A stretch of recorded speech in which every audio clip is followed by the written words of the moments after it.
Bonjour à tous. Trouver votre premier produit gagnant n'est pas évident, vous en conviendrez. Mais j'ai pu le faire sans aucune compétence particulière et j'ai pu récupérer tout mon argent, réaliser mon premier profit dans les 30 premiers jours suivant mon lancement. Et dans cette vidéo, je vais vous montrer comment le faire afin que vous puissiez aussi l'appliquer pour votre propre recherche de produits.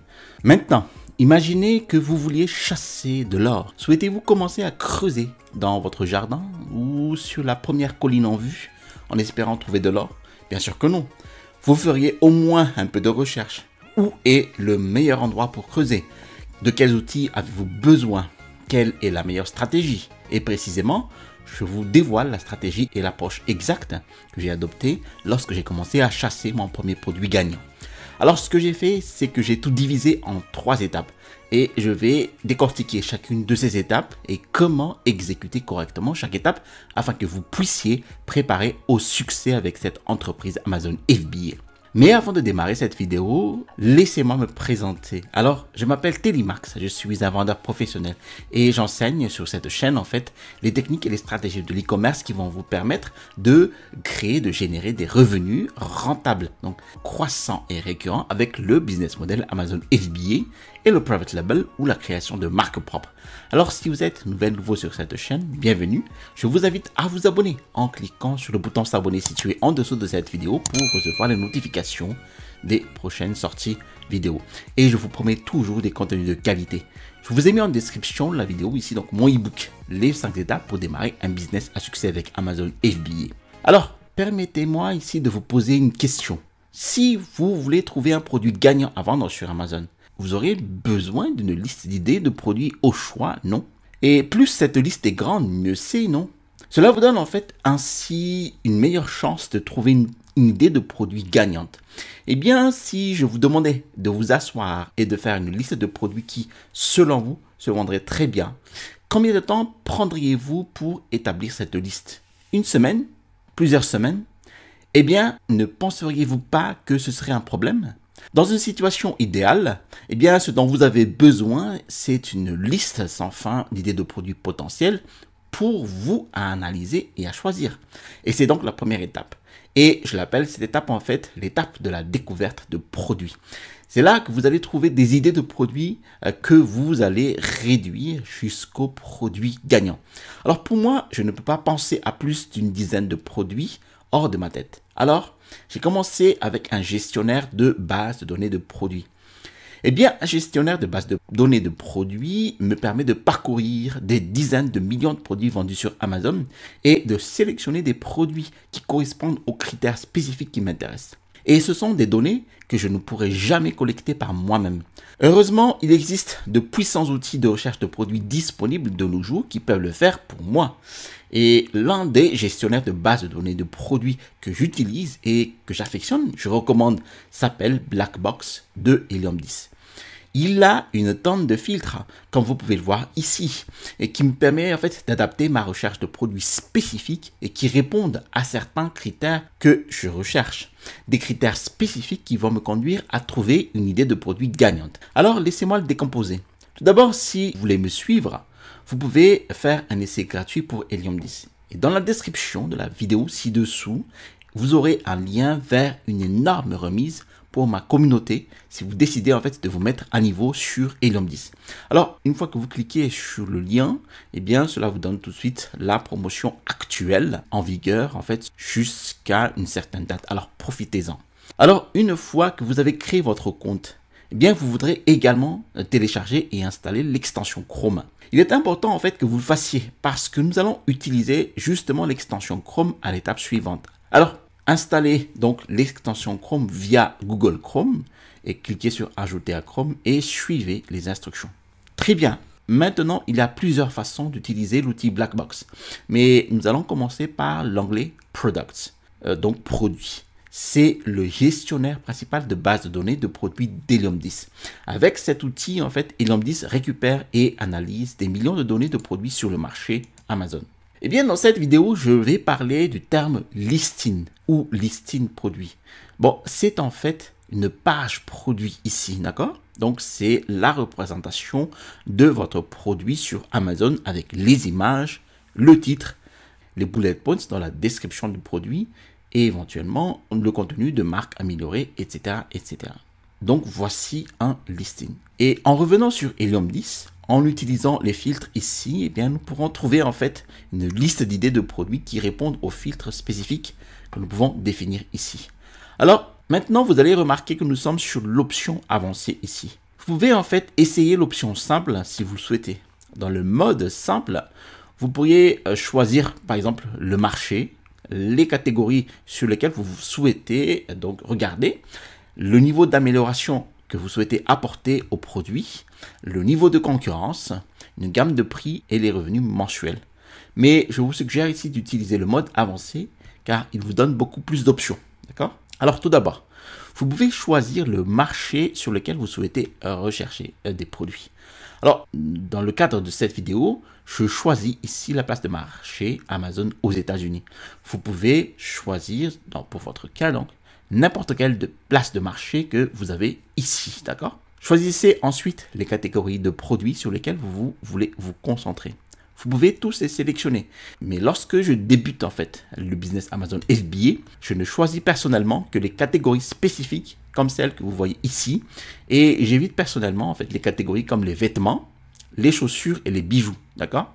Parce que dans ces catégories, il y a beaucoup trop de variations avec toutes les différentes tailles et les couleurs. Et les gens changent souvent d'avis après avoir acheté ces types de produits. Donc, vous obtenez beaucoup de retours produits dans les entrepôts d'Amazon. Et ce n'est certainement pas une situation que je voudrais faire face. Les accessoires de téléphone portable et l'électronique peuvent être difficiles à manipuler pour certains clients et le risque de casse n'est jamais très loin. Et il est également difficile en fait d'améliorer ou de différencier ces catégories de produits en raison du processus de fabrication qui est généralement compliqué ou coûteux. J'évite également en fait tout ce que vous mangez ou mettez sur le corps, comme la nourriture, les lotions et les crèmes, car je ne voudrais surtout pas porter la responsabilité donc, civile, juridique, d'éventuels problèmes de santé liés aux produits lorsque je débute sur Amazon FBA. J'évite également les jouets et les jeux, car il y a beaucoup trop de restrictions. C'est beaucoup trop concurrentiel et le cycle de vie des produits est souvent très court. L'onglet Review Count ou le review en fait est le nombre d'évaluations d'un listing produit. C'est un nombre que vous voyez sur chaque page produit et c'est une mesure très importante car c'est ainsi que nous déterminons à quel point un produit ou une niche est compétitive. Plus les listings produits ont des évaluations élevées dans une niche particulière, et bien plus le niveau de concurrence est élevé. Et je suggère ici de rester loin des niches avec une compétition élevée. Donc là, définissez un maximum ici de 300 évaluations clients. Alors le review rating est le score de rétroaction du listing ou le nombre d'étoiles dont il dispose. Alors c'est donc une plage de chiffres entre 0 et 5. Je laisse généralement ce score vide pour commencer, mais si vous voulez en fait trouver des produits qui nécessitent une amélioration, ce qui signifie que les gens achètent ce produit malgré le fait qu'ils ont des mauvais avis, eh bien vous pouvez fixer en fait une limite supérieure, par exemple à 3,8 ou 4 étoiles ici. Et de cette façon, en fait, vous pouvez différencier votre produit en créant une version mieux améliorée. Alors le BSR, les classements de vente du produit, le BSR est le classement de vente du produit par rapport aux meilleures ventes dans sa catégorie principale ou dans sa catégorie secondaire sur Amazon. Alors plus le BSR est bas, meilleur est le produit. Vous pouvez utiliser en fait ce filtre pour trouver des produits en fonction de leur vente par rapport à leurs concurrents. Je laisse généralement ce score vide. Alors maintenant, je suggère de rester avec seulement des produits de taille standard. Cela va maintenir en fait vos frais d'expédition internationale et les frais expédiés Amazon assez bas. Les produits surdimensionnés peuvent être un problème logistique avec des frais de stockage élevés et d'expédition d'Amazon à tel point qu'il ne pourrait pas être rentable de faire du FBA avec. Donc pour la même raison, je suggère de garder le poids à 2 lbs, donc 2 livres, c'est à peu près donc 1 kg ou moins. Alors pour les types d'expédition, alors cliquez sur tout type. Maintenant, pour le reste de cette colonne, laissez tout vide pour l'instant. Je suggère par contre d'exclure des mots-clés spécifiques comme je l'ai fait ici. Vous pouvez utiliser en fait ce champ pour supprimer dans les résultats des produits communs que vous ne souhaitez pas vendre. Par exemple, je ne voudrais surtout pas vendre des vêtements, mais assez souvent en fait, les vêtements traversent les filtres que je mets ici. Donc, comme vous pouvez le voir ici, j'ai une énorme liste de mots-clés que je voudrais exclure comme men's, women's, shirt, pants, etc. Et si vous faites de la marque propre, vous ne revendez pas des produits de marque. Donc, vous pouvez exclure ces marques ici comme Nike, Under Armour, NBA, etc., etc. Et pour faciliter les choses, si vous utilisez ma liste ici, eh bien, je publierai ces mots-clés dans la description ci-dessous, ok? Ensuite, sous la colonne des concurrents, laissez tout vide ici. Si vous voulez savoir ce que font les filtres, vous pouvez toujours survoler avec votre souris sur l'icône ici pour voir un conseil sur le filtre. Mais je n'utilise pas ces filtres. Maintenant, dans la section des ventes ici, et c'est là que vous pouvez tout régler pour trouver des micro-niches spécifiques. Et la clé ici est de comprendre en fait ce que fait chacun de ces filtres et ne pas utiliser les mêmes paramètres que tout le monde utilise. Et bien de cette façon, en fait, vous pouvez trouver des produits que d'autres personnes ne voient pas. Vous voulez toujours sortir des sentiers battus. Le premier filtre ici que vous souhaitez définir est le prix. C'est là que vous pouvez définir en fait la plage de prix minimale et maximale des produits à afficher dans les résultats de recherche. Alors, ce que je suggère, c'est de fixer une fourchette entre 15 et 50 $. La raison en est que pour trouver des produits de moins de 15 $, si vous soustrayez vos coûts de fabrication et les frais d'Amazon, il ne restera pas beaucoup de profit. Les frais d'Amazon en fait seront à eux seuls environ 6 à 7 $. Donc si vous utilisez la règle des tiers, donc ici, un tiers sera généralement à la fabrication, un tiers réservé aux frais Amazon et le dernier tiers serait votre profit. Donc, à 15 $, vous pouvez vous attendre à ce qu'un tiers de ce chiffre sera votre profit, à savoir 3 à 5 $, le strict minimum. Mais je tiens ici à souligner qu'avec l'augmentation récente des frais d'Amazon, les produits inférieurs à 20 $ en fait, voient des frais à plus de 50%. Soyez donc prudent et appliquez une certaine diligence raisonnable pour vous assurer que les produits que vous vendez ici sont réellement rentables. Maintenant, pour l'extrémité supérieure, je n'irai pas plus de 50 $ parce que pour les produits au-delà de ce prix, eh bien, les potentiels clients y mettront généralement plus de réflexion et de recherche pour leurs achats et ils feront plus de comparaisons de prix par rapport à la valeur. Ce n'est donc plus un achat impulsif. Maintenant, avec le climat de l'e-commerce actuel, je suggère en fait de rechercher des produits gagnants dans la gamme de prix de 30 à 50 $.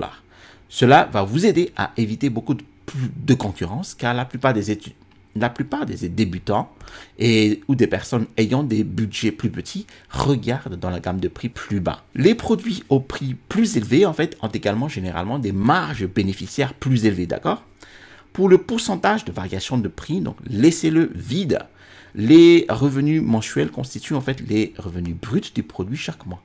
Alors, ces revenus mensuels en fait constituent le montant total de la recette des ventes sans soustraire les frais d'Amazon ou vos coûts. Alors, je suggère ici de le définir ceci donc entre 6 000 et 18 000 $. Alors, la raison en est que, comme je l'ai mentionné plus tôt, environ un tiers de revenus est le profit. Donc, si votre produit génère 6 000 $ par mois de revenus, une estimation approximative du profit mensuel est d'environ 2 000 $. Alors, vous pouvez donc toujours l'ajuster en fonction de vos propres besoins, mais je ne suggère pas de fixer la limite supérieure à un chiffre astronomique pour tenter de trouver cette pépite d'or. Les produits qui ont d'énormes ventes mensuelles proviennent généralement de grandes marques ou de meilleurs vendeurs. Et ces produits sont sur le radar de chacun et sont beaucoup trop concurrentiels. Ce n'est pas parce qu'ils se vendent bien que vous puissiez de suite s'y engouffrer. Éloignez-vous plutôt de ces types de produits. Pourcentage de variation de vente. Laissez-le vide. Pour le nombre de ventes mensuelles, commencez par le minimum de 300. C'est un bon point de départ en fait, si vous recherchez des produits avec une marge bénéficiaire de 5 à 10 $. Alors, si vous effectuez le calcul, eh bien 300 ventes mensuelles avec une marge de bénéfice de 5 à 10 $ vous donne environ donc 1500 à 3000 $ en profit par mois, ce qui est conforme au revenu mensuel de 6 000 $ que nous avons fixé plus tôt, d'accord? Et laissez le reste des filtres ici vides. Maintenant, gardez à l'esprit qu'aucun de ces filtres n'est fixé de manière définitive. Vous pouvez toujours jouer avec eux pour trouver différentes idées de produits. Maintenant, je sais que beaucoup d'entre vous vont copier les chiffres que je vous montre ici, mais ne le faites pas. Vous allez juste voir la même liste de produits que tout le monde. Par exemple, vous voulez définir en fait une note d'évaluation maximale à 3,5 afin que vous puissiez trouver spécifiquement des produits qui se vendent bien malgré les mauvais avis clients. Ou vous pouvez combiner des stratégies comme la recherche de produits qui ont un BSR faible, ce qui signifie qu'ils se vendent bien tout en ayant de mauvais avis. Ou vous pouvez en fait cibler des produits premium de grande valeur. Bon, vous pouvez rechercher des produits dans la fourchette de prix de 70 à 100 dollars et comportent une vente mensuelle minimale de seulement 150 unités. Cela va sortir généralement des produits qui ont des marges bénéficiaires très élevées. Et un conseil pro ici, je n'aime pas utiliser des nombres entiers dans les champs de prix et revenus. La plupart des gens en fait mettraient simplement ici 30 à 50 dollars ici, mais j'aime sortir des sentiers battus. J'aimerais utiliser donc à la place des chiffres comme 29,67, 50,14 ou autres. C'est juste pour que je puisse trouver des produits qui sont juste à la frontière de cette fourchette de prix. Et bien parfois, je chercherai même à ajuster des fourchettes de prix au point de rupture en fait, car les vendeurs aiment y mettre leur prix justement dans ces points de rupture. Par exemple, je vais regarder directement le point de rupture de 20 dollars. Donc, ainsi, mettre une plage entre 19,52 dollars et 20,13 dollars. Encore une fois, la décimale n'a pas vraiment d'importance ici. Choisissez simplement un chiffre aléatoire. Et je vais vérifier les 30 dollars et les points de rupture de 40 dollars, ainsi de suite. Creusez-en en dehors des sentiers battus et ce qui sépare les gagnants des perdants dans cette recherche de produits gagnants. D'accord? Encore une fois, il n'y a pas de bonne et de mauvaise façon de faire la découverte de produits. Alors, jouez avec ces filtres et voyez ce que vous pouvez trouver pour obtenir des idées de produits sans fin. Maintenant, pour gagner du temps, vous pouvez enregistrer ces filtres afin que vous puissiez les sortir plus tard en cliquant sur Save as Filter Preset. Vous pouvez également utiliser ces filtres prédéfinis d'Helium 10 en choisissant l'un d'eux ici. D'accord? Mais encore une fois, je suggère ici d'apprendre ce que ces filtres signifient et d'utiliser en fait votre propre stratégie afin que vous puissiez trouver des produits que les autres ne voient pas. Très bien, alors cliquez maintenant sur le bouton Search, donc rechercher. Et Blackbox ici va sortir ensuite les produits du marché qui correspondent aux filtres que nous avons définis. Alors vous pouvez voir ici que Blackbox sort 500 résultats et cela peut sembler écrasant. Vous pouvez donc resserrer les filtres de recherche pour réduire ce nombre de résultats de recherche. Alors par exemple, vous ne regardez que les produits dans une gamme de prix plus petite aujourd'hui, puis demain, en utilisant les mêmes filtres, définissez une gamme de prix différente. Et de cette façon, ces résultats seront plus gérables pour vous au quotidien, d'accord? Donc maintenant, dans les résultats de recherche, vous pouvez voir que Blackbox a sorti une tonne de produits qui correspondent aux filtres que nous avons définis.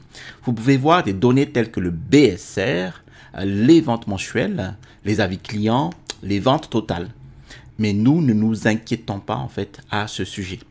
La clé ici, à l'étape de découverte de produits, est que au lieu d'avoir à réfléchir par nous-mêmes des idées de produits, eh bien, nous avons maintenant une liste de produits que nous pouvons scruter pour voir si l'un d'entre eux en fait semble prometteur à vendre sur Amazon. Mais le fait est que simplement parce que ces produits individuels correspondraient à nos critères de recherche, cela ne signifie pas que ce sont de bons produits à vendre sur Amazon. C'est un fait important à retenir. Maintenant, notre astuce pro. Au lieu de commencer la première page de résultats, j'aime bien en fait travailler à l'envers. C'est parce que tout le monde va commencer à la première page. Et encore une fois, en se mettant en dehors des sentiers battus, je voudrais essayer de trouver des produits que les autres ne pensent même pas en fait scruter. Alors, la clé d'une découverte efficace de produits est de ne pas perdre de temps à faire une analyse profonde sur chaque produit que vous voyez ici. Parcourez ces listings et recherchez spécifiquement en fait des produits que vous ne reconnaissez pas immédiatement et qui vous paraissent étranges ou hors de l'ordinaire, d'accord? Ce sont effectivement les meilleurs produits sur lesquels en fait faire une analyse plus approfondie. Les produits que vous connaissez sont presque toujours trop concurrentiels. Alors, ne perdez pas votre temps à les regarder. Si vous ne me croyez pas, alors je vous encourage à en analyser quelques-uns pour vous le prouver, d'accord? Alors, scannez la liste de produits et regardez les photos et les titres. Quand je trouve un produit, par exemple, qui attire mon attention, donc comme celui-ci, Mepilex AG, alors en fait, je n'ai aucune idée de ce que c'est. Alors, ouvrons-le sur Amazon et jetons un coup d'œil. D'accord, alors je n'ai toujours aucune idée de ce que c'est ce produit, mais il semble que, bon, ce soit une mousse très absorbante. Et là, je suppose que c'est pour les blessures ou quelque chose de ce genre. Bon, je ne sais pas. Mais peu importe, cela n'a pas d'importance. Voilà où nous allons commencer la prochaine étape de recherche de produits. Et une fois en fait que nous avons trouvé une idée de produit potentiel, bien nous devons analyser la niche du produit pour valider s'il s'agit bien ou non d'un produit avec lequel nous allons aller de l'avant. J'appelle cette étape en fait la phase d'analyse de produit, d'accord? Alors maintenant que nous avons trouvé une idée de produit potentiel, ce que nous devons faire ici est d'analyser l'intégralité de la niche pour voir si c'est un bon produit à vendre. Alors n'oubliez pas que ce n'est pas parce que cette liste particulière répond à nos critères de recherche qu'il s'agit forcément d'un bon produit à vendre. En analysant l'intégralité de la niche, nous pouvons déterminer s'il y a suffisamment de demandes, s'il a une faible concurrence et s'il répond à un certain nombre d'autres facteurs. Donc pour ce faire, nous devons effectuer une recherche sur Amazon pour les principaux mots-clés de ce produit-là. D'accord ? Je voudrais ici souligner qu'il est extrêmement important que vous choisissiez le bon mot-clé lorsque vous allez analyser les niches. Parce que si vous utilisez le mauvais mot-clé ou une expression de mot-clé qui est trop longue, ce qui signifie qu'elle est trop spécifique, eh bien vous verrez toujours des produits similaires dans les résultats de recherche, mais que vous regardez le mauvais ensemble de listes de produits, les listes dont vous ne serez pas réellement en compétition. Et encore une fois, c'est une étape très importante que vous devez bien faire. Sinon, vous analysez les mauvaises données. Je ne pourrais pas insister suffisamment à quel point ceci est important. Je vois trop de débutants faire cette erreur. Donc pour ce produit-là, je pense qu'il est évident que le mot-clé principal ici est donc from Jessin, en regardant le titre et ces autres listings ici. Si vous n'êtes pas sûr en fait, ou si vous souhaitez vérifier quel est le bon mot-clé, eh bien vous pouvez toujours jeter un œil aux autres titres de listing et voir comment les autres vendeurs l'appellent. Ou rendez-vous simplement sur Amazon. Assurez-vous de choisir tous les départements, donc All Departments, et dans le champ de recherche, saisissez ce que vous pensez être le mot-clé principal et voir si les produits qui apparaissent dans les résultats de recherche sont en fait le même produit. Maintenant, vérifiez si vous utilisez la bonne expression de mots-clés en parcourant les résultats de recherche pour vous assurer que la majorité des listings correspondent au même produit qui vous intéresse, d'accord? Si vous voyez tout un tas de produits non liés, alors vous avez probablement utilisé le mauvais mot-clé. Mais cela peut également être trompeur. Alors, si vous avez utilisé un mot-clé à longue traîne connexe, vous verrez toujours tous les produits liés à ce qui vous intéresse, mais les résultats de recherche sont un petit sous-ensemble de ce que sont les listings réels des concurrents, d'accord? Donc, dans ce cas-là, tout semble bon. Alors maintenant, nous pouvons sortir l'extension Chrome Helium 10 en cliquant sur l'icône en haut ici et utiliser l'outil X-Ray ici. Maintenant, comme vous pouvez le voir, donc X-Ray a sorti tous les détails de ces listings supérieurs. Ce sont des données que vous ne pourriez jamais obtenir par d'autres moyens. Amazon lui-même ne fournit tout simplement pas ces données au public. Alors, nous pouvons voir les ventes mensuelles de chaque listing, donc l'historique des ventes, les revenus, combien sont leurs frais, etc. Maintenant, un point extrêmement important que je souhaite ici mentionner, ne triez pas ces listings et ne les réorganisez pas. C'est-à-dire, ne cliquez pas sur ces petits icônes que vous voyez ici. Je vois beaucoup trop de gens le faire. Vous voulez toujours analyser les niches avec les listings dans leur ordre organique, dans l'ordre tel qu'ils apparaissent de manière organique dans les résultats de recherche d'Amazon. Voici l'ordre tel que ces listings produits apparaissent dans ces résultats de recherche. En effet, ces principaux listings sont ceux avec lesquels vous allez concourir directement sur Amazon. Alors ne triez pas ces listings par vente ou revenu ou BSR ou tout ce que je vois d'autres personnes faire. Vous voulez également en fait ignorer tous ces listings sponsorisés. Donc ce sont des listings placés sur la page en fonction du système publicitaire CPC d'Amazon ou coût par clic d'Amazon. Alors ils ne sont pas classés organiquement ici. Donc, vous pouvez réellement les désactiver afin qu'il n'apparaisse pas du tout en cliquant sur le bouton filtre ici et cocher masquer les produits sponsorisés, d'accord? Maintenant, les produits non sponsorisés finissent par apparaître dans les résultats de recherche exclusivement. Alors, parcourez les 20 à 30 premiers listings et si vous voyez des produits non apparentés aux produits que vous recherchez, vous pouvez les vérifier et cliquer tout simplement sur supprimer, d'accord? Maintenant, en analysant les données, comme le prix, les volumes de vente, les revenus et les avis, eh bien, vous pouvez ici analyser toute la niche associée pour déterminer si toute cette niche répond aux critères que vous avez fixés pour pouvoir atteindre vos marges bénéficiaires et vos objectifs de vente. N'analysez pas simplement le listing unique que vous avez trouvé dans la base de données de produits. Alors, la première chose que j'aime vérifier ici est si la niche est trop concurrentielle. Alors, scannez les 15 principaux listings et voyez si la majorité des listings ont moins de 300 avis.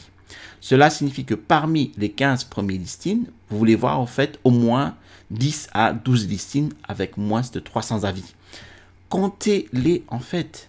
Ne comptez pas sur le résumé que vous voyez ici en haut. Encore une fois, trop de gens comptent sur ce résumé. Alors, le résumé ici vous montre des moyennes. Et les moyennes ne vous racontent pas toute l'histoire. Quelques listings qui ont beaucoup ou très peu d'avis peuvent fausser une moyenne entière. Par exemple, si seulement un ou deux listings ont des ventes extrêmement élevées, mais tous les autres listings en ont à peine, une moyenne fera toujours apparaître en fait que la niche entière a des ventes décentes, alors qu'en fait, seuls un ou deux vendeurs l'ont. Donc, n'utilisez pas ces moyennes en haut ici qu'en référence. Ne jamais fonder votre décision sur elles. Maintenant, nous pouvons voir que la plupart des listings ici ont plus de 300 avis. Donc, la concurrence pour ce produit est trop élevée. Donc, je mettrai de côté ce produit-là. Mais pour le besoin de cette vidéo-là, je vais continuer à analyser cette niche. Gardez à l'esprit cependant, pour qu'une niche soit une idée de produit viable, elle doit passer tous les critères. Donc, s'il échoue l'un des critères que je suis sur le point de vous montrer ici, sautez simplement sur le produit suivant et ne perdez pas votre temps dessus. La clé pour effectuer en fait une analyse de produit de manière efficace que possible est d'analyser autant d'idées de produits que possible. Ménagez votre temps, le temps dont vous disposez parce que la plupart d'entre eux ne passeront pas. Maintenant, s'ils passent pour une faible concurrence, dans ce cas-là, ce n'est pas le cas. Vérifions si elle atteint les objectifs de vente et de profit. La plupart des listings ont-elles 300 ventes ou plus par mois? Encore une fois, comptez-les. N'utilisez pas les moyennes en haut. La plupart des listings génèrent-ils 6 000 $ par mois ou plus en revenus? Maintenant, un autre outil extrêmement pratique avec Helium 10 est la calculatrice de profit.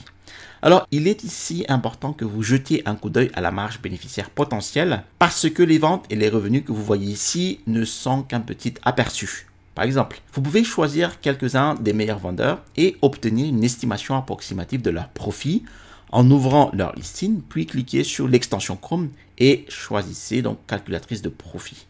Ce qui est génial en fait avec cet outil, c'est qu'il sorte tous les détails du produit pour vous en ce qui concerne la taille, le poids et d'autres informations pertinentes. Alors, il est important que vous ayez les détails réels du produit lors de la détermination de la marge bénéficiaire, car celle-ci tient compte des frais FBA, d'accord? Maintenant, vous pouvez voir le prix de vente ici. Donc, vous pouvez l'ajuster si vous le souhaitez. Les frais de production et d'expédition estimés, les frais FBA et de vente, ainsi que les frais de stockage. Et ici, cela vous montre quel est le profit net. Bon, c'est assez cool, non?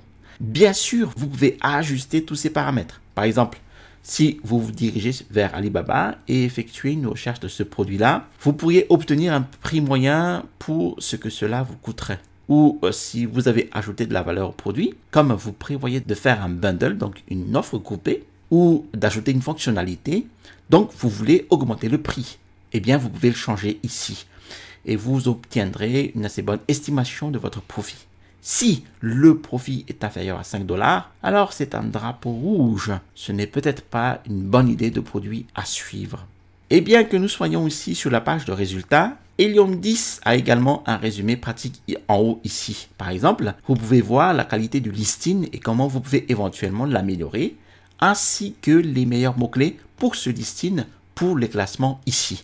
Alors, si vous faites défiler vers le bas, eh bien, vous pouvez trouver un graphique de l'historique du prix de vente et du BSR, ce qui peut vous donner en fait une bonne idée de la façon dont ce produit a fonctionné au fil du temps. Vous pouvez également en fait obtenir une estimation de son niveau de stock et d'autres outils ici, y compris la calculatrice que nous venons de passer. D'accord? Alors, continuez maintenant avec l'analyse de données. Une métrique importante que les vendeurs ne considèrent pas ici est l'âge du listing, à savoir combien de temps le listing a été disponible à la vente sur Amazon. Et c'est une métrique importante à considérer parce que vous voulez éviter les niches dans lesquelles il y a beaucoup de nouveaux listings. C'est ce que j'appelle en fait la saturation de niche. Si vous voyez trop de nouveaux listings, cela signifie que beaucoup trop de gens ont récemment découvert cette niche et ils ont tous lancé leurs produits en même temps. Et il y a probablement plus à venir. Cela va augmenter la concurrence et augmente les coûts en publicité CPC d'Amazon. Vous devez également en fait garder à l'esprit que parce que ce sont de nouveaux listings, vous ne pouvez pas faire confiance à leurs données sur les ventes et les revenus. Alors les ventes sont principalement générées en faisant, donc dans ce cas-là, des réductions importantes, des coupons, des promotions et des rabais afin de générer ces ventes. Ce ne sont pas des ventes organiques. Donc sur les 15 premiers listings, vous voulez vous assurer que vous ne voyez pas plus de 4 à 5 nouveaux listings. Ce sont des listings de moins de 3 mois. La durée typique d'un lancement de produit. Maintenant, vous voulez également vous assurer que la niche n'est pas dominée par la marque, ce qui signifie qu'il n'y a pas de marques qui ont plus de 3 ou 4 listings ici dans le top 15 et qu'il n'y a pas de marques bien connues majeures, d'accord? La raison en est que les meilleures marques en fait sont bien établies et ont des clients fidèles de la marque qui n'achèteront que chez eux. Ils peuvent également générer des ventes à partir du trafic direct de l'extérieur d'Amazon, donc vous ne pourriez donc pas rivaliser avec eux, car vous ne pouvez compter que sur les recherches organiques d'Amazon et les ventes en publicité CPC. Sans oublier que les grandes marques ont généralement des budgets publicitaires illimités. Il sera donc difficile pour vous de les surpasser. Un autre facteur en fait que vous devez considérer est la saisonnalité, ce qui signifie des produits qui ne se vendent bien que pendant une courte période de l'année, comme les bouées de piscine ou les costumes d'Halloween. Vous voulez vendre en fait des produits qui se vendent bien toute l'année. Un moyen facile de vérifier est de cliquer sur le graphique de vente de l'un des meilleurs vendeurs qui se vend depuis plus d'un an. Donc de sélectionner tout temps ici et il sera assez évident si la niche est saisonnière. Alors il aura une bosse ou un pic pendant une courte période de temps chaque année. Nous ne voyons pas ça ici. Donc il se vend à peu près la même chose tout au long de l'année. Donc ce produit n'est pas saisonnier. Si vous n'avez pas Helium 10, vous pouvez toujours vérifier la saisonnalité en effectuant une recherche sur Google Trends. Donc, faites une recherche des mots-clés principaux. Donc, ici, changez la période en 5 dernières années. Et encore une fois, le graphique est relativement le même toute l'année. Certaines niches peuvent avoir des pointes à Noël, mais si le graphique ressemble à celui-ci, ce sont des décorations d'Halloween, vous pouvez voir qu'il y a une pointe avant Halloween et littéralement après. Donc, aucune recherche de vente pour le reste de l'année. Donc, pour cette raison, je ne recommanderais pas de vendre des produits saisonniers lorsque vous démarrez Amazon FBA avant d'avoir plus d'expérience. Alors, n'oubliez pas, si vous souhaitez essayer Helium 10, rappelez-vous que j'ai un lien dans la description ci-dessous avec un coupon pour une énorme remise si vous décidez de vous mettre à niveau. Merci d'avoir suivi cette vidéo jusqu'à son terme. Alors, si vous avez apprécié cette vidéo, alors cliquez sur le bouton j'aime. Si vous avez apprécié d'autres vidéos de ma chaîne YouTube, alors je vous invite à vous abonner en cliquant sur le bouton s'abonner situé en dessous de cette vidéo pour recevoir les prochaines notifications vidéo. Je vous ai donné aussi en description de la vidéo mon e-book, les 5 étapes pour démarrer un business à succès avec Amazon FBA. À l'issue du téléchargement de cet e-book, vous allez recevoir dans votre boîte mail un lien vers ma formation étude de cas d'un produit de niche. Vous allez trouver ici le bouton pour vous abonner et à droite de cette vidéo des idées de produits qui sont viables actuellement et sont extrêmement rentables pour Amazon FBA. Allez, à la prochaine vidéo et restez toujours curieux.